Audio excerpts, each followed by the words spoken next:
Que às vezes, gente, o adulto só tá para encher o saco da vida da criança, mandar ela fazer as coisas, ou dizer que não pode mais fazer o que ela quer, ou parar, ou acabar com as coisas. Puxa vida.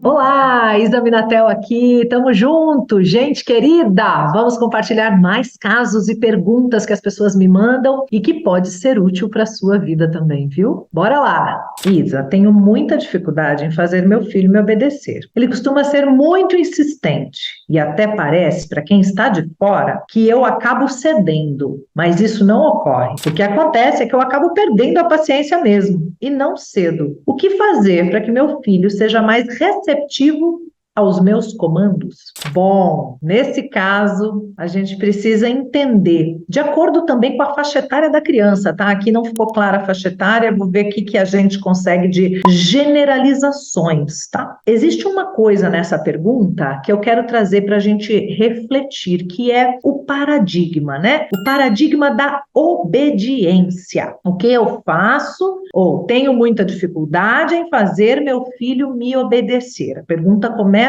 assim: por que as crianças antigamente obedeciam com mais facilidade? Vocês já repararam isso? Hoje em dia as crianças não obedecem mais. Antigamente obedeciam com mais facilidade. É verdade, né? Os antigos vivem repetindo: no meu tempo, no meu tempo, no meu tempo, né? Era diferente mesmo. Eu vou te explicar por quê. Veja só. A criança que nascia, pensa lá, o meu avô que tem 9 filhos, né? Ele trabalhava para um patrão. A avó ficava em casa cuidando das crianças. Então, nascia uma criança e ela olhava para o meu avô, que era o papai, e ele obedecia ao patrão, porque não tinha LinkedIn, redes sociais para ele procurar outro emprego. Então, o que o patrão falava, ele obedecia, né? 9 filhos para sustentar mais a avó. Quando ele chegava em casa, ai da avó se o almoço não tivesse na mesa.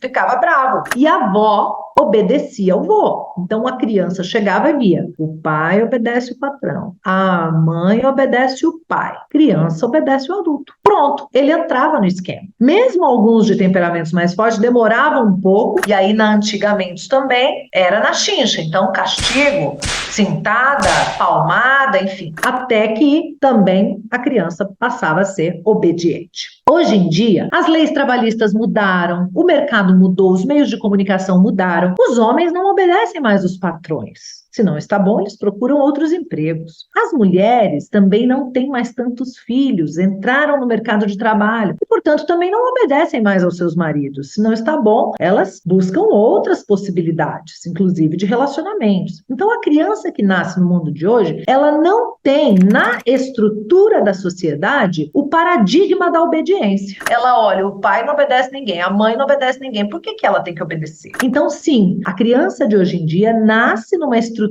social e cultural diferente em relação à obediência. Então, a gente também precisa alinhar a forma de lidar com ela. Primeiro, abaixar a expectativa da obediência cega. A criança não tem que obedecer cegamente tudo que o adulto diz. A gente precisa conversar mais com essa criança para que ela veja sentido nas coisas que precisam ser feitas. Então, primeiro, dar sentido nas coisas que precisam ser feitas. Segundo, respeitar a dignidade dela.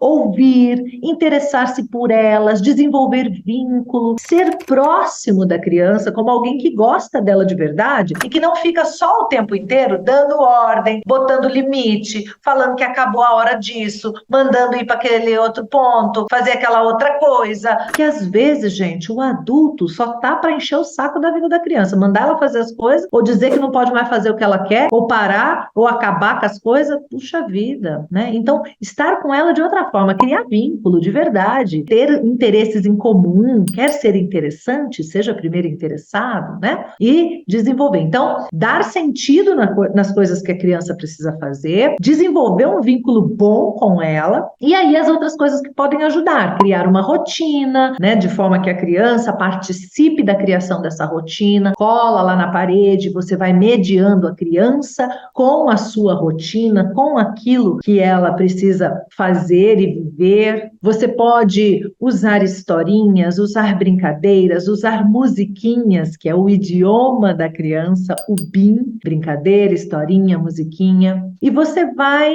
mudando um pouco esse paradigma, né? E sai também do modelo de ganha-perde. Eu quero tal coisa. Não, não pode. Ah, pronto. Se você ceder e o menino fizer, então você perdeu. Se você continuar aqui, não pode! E ele não fizer, então você ganhou. Então, nesse modelo de comunicação com uma criança, sempre vai ter um ganhador e um perdedor. Na verdade, nós não estamos assim, um de cada lado. Nós estamos do mesmo lado, olhando para aquilo que a criança quer. E daqui, do mesmo lado que ela, eu posso fazer perguntas. Ah, você quer brincar lá fora agora, onde suja?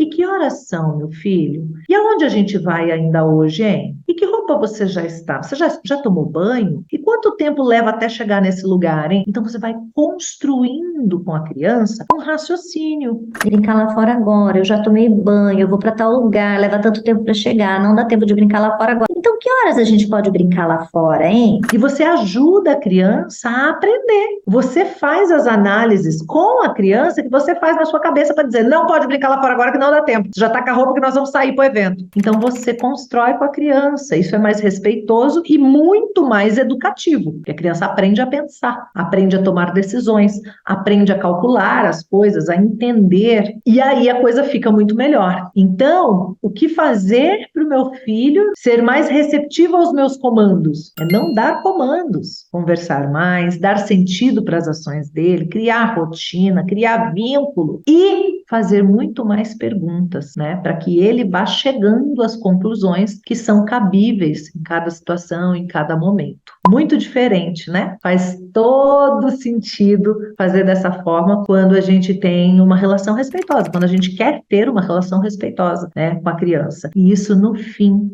lá no fim, resulta numa criança obediente, que é o que eu tenho hoje. Meu menino com 12 anos, eu posso dizer que é um menino obediente, não porque obedece cegamente as coisas que eu faço. Tem seu momento de vez, de voz, de discutir, ponderar, criticar, falar a sua opinião, e aí a gente reflete junto, constrói junto e vai chegando às conclusões que são viáveis para cada coisa que ele quer a cada momento da vida. E a gente vai encontrando como viabilizar as coisas, né, de uma maneira que seja saudável, que seja boa para todos os envolvidos. Faz sentido? Chama a sua atenção em algum ponto? Deixa aqui nos comentários, lembra de curtir se você gostou do vídeo e claro, né, gente, compartilhe para os grupos que você faz parte, porque sempre tem alguém precisando desse tipo de informação, não é mesmo? Gratidão sem limites e até a próxima.